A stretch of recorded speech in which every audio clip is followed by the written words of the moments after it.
bagaimana sih cerita tentang LED, kapan sih LED itu muncul, dan apa sih LED itu. LED itu sendiri adalah singkatan dari Light Emitting Diode, merupakan perangkat semikonduktor yang memancarkan cahaya ketika dialiri arus listrik melalui proses elektrolumensi, dan mewarna cahaya pada LED tergantung dengan band gap-nya. Band gap itu adalah seperti layaknya pemisah antara satu atom dengan atom lainnya.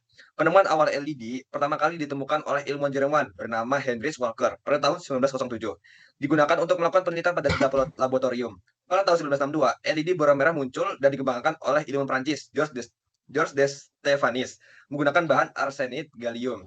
Jadi setiap bahan diode LED tidaklah menggunakan silikon, akan tetapi menggunakan bahan lain seperti gallium arsenid ditambah fosfat menghasilkan warna merah, dan juga gallium arsenid ditambah fosfat nitrit menghasilkan warna hijau. Next slide. Pada slide kedua ini menjelaskan tentang prinsip kerja LED. Prinsip kerja LED ini yang pertama adalah arus dari baterai akan dialirkan melalui rangkaian LED dengan ketentuan katoda sebagai posisi negatif dan anoda sebagai posisi positif. Yang dapat dilihat pada positif itu merupakan kawat yang panjang dan negatif adalah kawat yang pendek. Lalu arus listrik akan mendorong elektron untuk bergerak di dalam semikonduktor. Pada bagian semikonduktor terdapat dua lapisan bahan dengan nama PN junction. Lapisan teratas adalah P-type dari bahan boron untuk menciptakan hole, dan lapisan bawah adalah N-type dari bahan fosfor untuk menambah elektron bebas. Yang nantinya elektron dari P-type melompat ke lapisan N-type dan bertemu dengan hole. Pas elektron bertemu dengan hole, maka akan terjadi foton yang dihasilkan oleh pelepasan energi dalam bentuk cahaya. Lanjut, yang selanjutnya. Nah, di sini terdapat material semikonduktor pada LED. Jadi, dari material tersebut itu, LED itu kan banyak bahannya materialnya. Bisa digabung-gabungkan gallium dengan arsenid, menghasilkan warna ungu, terus ada gallium indium nitrit, itu dari hasil warna putih. Namun pada aslinya, LED itu ada 3 lampu aslinya. Kalau dilihat di zoom secara jelas-jelas. Nah, itu ada 3 warna hijau, biru, dan warna merah. Nah, kalau misalkan kita mau dapatkan yang warna putih, nanti itu tiga-tiganya nyala. Jadi kayak irisan seperti itu, tiga-tiga nyala dapatnya warna putih. Nah, itu juga pasti panjang gelombang itu beda-beda. Makanya ada perbedaan material. Itu juga ada warna ungu dari gallium arsenide. Jadi warna ungu itu panjang gelombang juga beda-beda. Seperti pas pada saat menguasai warna ungu itu dari hasil warna merah dan warna biru. Oke, next slide. Nah, masuk kepada band gap dan warna. Jadi band gap itu adalah selisih energi pita valensi dari pita konduksi dalam semikonduktor. Ini adalah jumlah energi yang harus dimiliki elektron valensi agar dapat melompat dari pita valensi ke pita konduksi. Besarnya gap itu terjadi tergantung pada jenis material semikonduktornya. Jika material isolator, materialnya itu isolator, maka gapnya besar. Tapi kalau konduktor, materialnya itu gapnya kecil. Nah, band gap yang besar itu menghasilkan cahaya dengan energi dan tinggi panjang, band gap yang besar itu menghasilkan cahaya dengan energi tinggi dan panjang gelombang yang pendek. Misalnya itu cahaya biru. Lalu pada band gap yang kecil itu menghasilkan cahaya dengan energi yang rendah dengan panjang gelombang yang lebih panjang juga. Misalnya pada cahaya warna merah.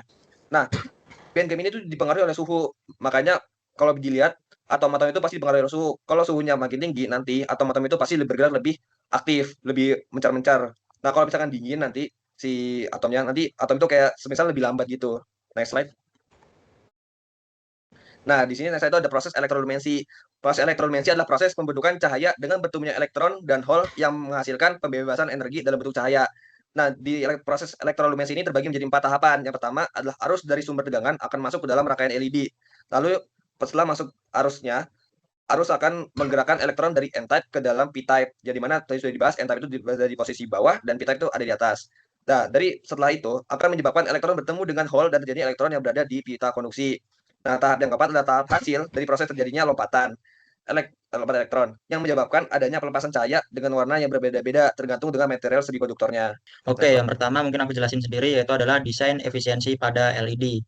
Jadi yang pertama kenapa langsung N-type gitu kan. Nah, desain efisiensi pada LED. Kita tahu bahwa lampu LED sendiri itu menggunakan semikonduktor tipikal yang ekstrinsik atau yang sudah tidak murni, di mana semikonduktor yang ekstrinsik sendiri tergabung ada N-type dan juga P-type. N-type sendiri dihasilkan dengan menambahkan material pentavalen yang artinya adalah memiliki 5 elektron valensi ke dalam kristal silikon.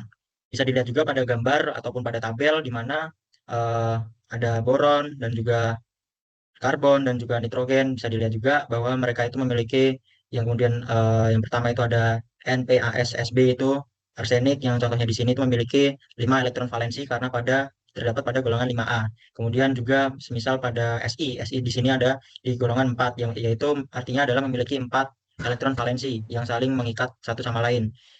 Kemudian di sini juga dijelaskan atom arsenik menyediakan satu elektron bebas ekstra karena ikatannya hanya 4, maka ada salah satu elektron bebas yang ya satu elektron bebas atau bisa dibilang salah satu elektron yang bergerak-bergerak atau berjalan-jalan secara bebas, yang menjadi pembawa muatan bebas dan memuat semikonduktor N-type yang memiliki banyak elektron bergerak bebas.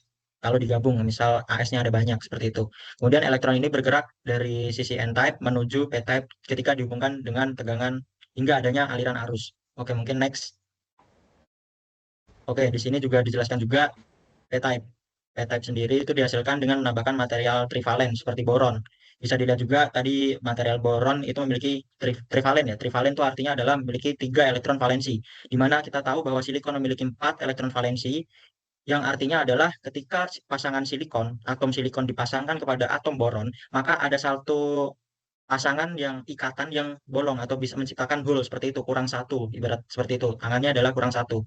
Jadi dijelaskan juga bahwa boron hanya memiliki 3 elektron valensi untuk membentuk ikatan dengan silikon, meninggalkan satu ikatan yang tidak lengkap atau bisa dibilang seperti tadi yaitu hole yang bertindak sebagai pembawa muatan positif karena meminta elektron dari n-type seperti itu. Hole ini menerima elektron dari sisi n-type untuk memungkinkan rekombinasi elektron hole. Oke, mungkin next. Nah, di sini juga diberikan gambaran P-type dan juga N-type yang sudah dialiri tegangan, di mana di sini bisa terlihat juga struktur PN junction yang di bagian tengah tersebut antara P-type dan juga N-type yang terhubung. Itu menandakan pada gambar LED itu memiliki dua bagian utama, yaitu P-type dan juga N-type yang sudah saya jelaskan tadi. Kemudian P-type adalah material yang memiliki banyak hole dan N-type juga atom yang memiliki banyak elektron bebas seperti itu. Mungkin pergerakan elektron dan hole itu bagaimana sih? Nah, pergerakan elektron dan juga hole-nya saat LED atau LED dihubungkan dengan sumber tegangan dalam kondisi bias maju atau forward bias, elektron dari sisi N-type mulai bergerak menuju junction atau di PN junction-nya yang di tengah itu.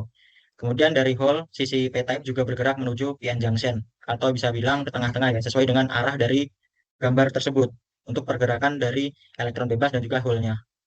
Kemudian proses rekombinasi di PN junction.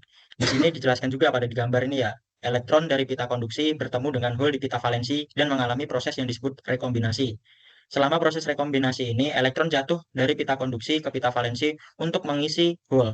Ketika elektron berpindah dari pita konduksi ke pita valensi, mereka melepaskan energi secara spontan. Pelepasan energi yang spontan ini disebut dengan proses elektrolumensi. Kemudian nextnya kita juga bisa melihat yang namanya ini kan simbol dioda sendiri itu menunjukkan dua panah ke atas, yang itu artinya itu adalah emisi cahaya atau foton yang biasa kita lihat sendiri, yang kita lihat bahwa LED itu memancarkan cahaya. Jadi itu prosesnya gimana? Jadi energi yang dilepaskan selama rekombinasi ini tidak hilang begitu saja, tidak cuma energi yang terbuang, melainkan dipancarkan dalam bentuk foton atau partikel cahaya. Foton inilah yang terlihat seperti cahaya yang kita lihat pada lampu LED pada umumnya ya. Untuk panjang gelombang tadi juga udah dijelaskan oleh teman saya bagaimana kita bisa melihat LED itu berwarna putih, ungu, biru, merah, seperti itu. Mungkin di sini juga bisa dilihat pada gambar juga ada perubahan tingkat Fermi ya, di mana tingkat Fermi itu berubah dari yang sebelah kiri itu dari paling bawah atau di bagian valensi band atau pita valensi yang kemudian ketika sudah diberi arus dia lebih ke konduksi atau lebih Fermi levelnya itu mendekati pada pita konduksi. Gambar, pada gambar ini juga dijelaskan bahwa Fermi level pada masing-masing P-type dan juga N-type. Saat tegangan diterapkan, Fermi level di sisi N-type lebih tinggi dari P-type, yang memungkinkan aliran elektron dan hole menuju ke PN junction. Oke, mungkin selanjutnya adalah efisiensi itu sendiri. Efisiensi dan desain LED sendiri. Jadi desain LED yang baik menggunakan material dengan band gap yang sesuai, yang bisa dibilang sesuai dengan gelombang yang ingin dipancarkan tadi, yang menghasilkan warna-warna yang sudah dijelaskan oleh teman saya tadi. Oke, mungkin next. Di sini mengapa LED tidak dibuat menggunakan bahan silikon? Bahwa kenapa sih LED tidak dibuat menggunakan bahan silikon? Hal ini dikarenakan adanya perbedaan band gap yang terjadi. Band gap itu adalah perbedaan energi antara pita valensi dan juga pita konduksi. Nah, seperti itu. Perbedaan gap yang terjadi pada material yang biasanya dipakai untuk pembuatan LED yang lebih efektif dan juga lebih efisien. Dan band gap pada material silikon tersebut. Oke, mungkin di sini aku akan sedikit menjelasin indirect band gap dan juga direct band gap. Ya, jadi indirect band gap dan juga direct band gap sendiri adalah istilah dalam ilmu fisika material yang menggambarkan perbedaan energi antara pita konduksi dan juga pita valensi pada bahan semikonduktor. Oke, mungkin aku sedikit jelasin aja.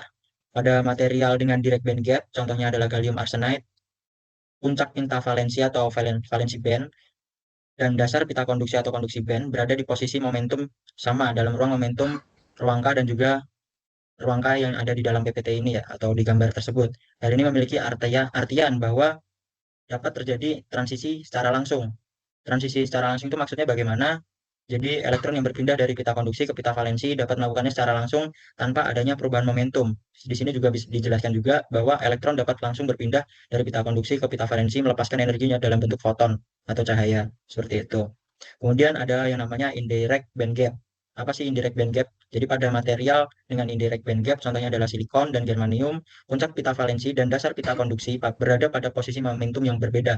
Bisa dilihat sendiri ini CB dan juga VB. VB itu valensi band dan juga CB sendiri itu adalah konduksi band. Di sini bisa terlihat bahwa terjadi adanya perbedaan yang tidak merata antara permukaan dari CB dan juga VB. Kalau konduksi band dan juga valensi band. Jadi terdapat perbedaan yang mengharuskan adanya momentum yang terjadi pada elektron saat melakukan perpindahan. Jadi itu dinamakan, hal tersebut dinamakan adalah transisi yang tidak langsung. Tidak langsung. Elektron yang ingin berpindah dari pita konduksi ke pita valensi tidak bisa langsung karena adanya perbedaan posisi. Kemudian oleh karena itu perubahan momentum ini membutuhkan bantuan partikel lain yang disebut namanya adalah foton ataupun getaran dalam kisi kristal untuk mengimbangi adanya perbedaan permukaan atau yang bisa dilihat perbedaan momentum. Karena perubahan momentum yang melibatkan fonon, fonon itu adalah getaran, sebagian besar energi yang dilepaskan dalam bentuk panas, bukan hanya bentuk cahaya. Jadi ibarat kata ketika energi itu dirubah ketika adanya perbedaan momentum ini, kebanyakan energi yang dilepaskan oleh elektron tersebut berubah menjadi fonon atau suatu getaran dan juga panas dibandingkan dengan cahaya atau foton yang membuat silikon sendiri itu tidak maksimum atau tidak efektif dalam pembuatan LED. Di sini juga dijelaskan juga direct band gap material lebih efektif untuk LED dapat menghasilkan cahaya langsung tanpa kehilangan energi menjadi panas dari hasil fonon getaran. Seperti itu.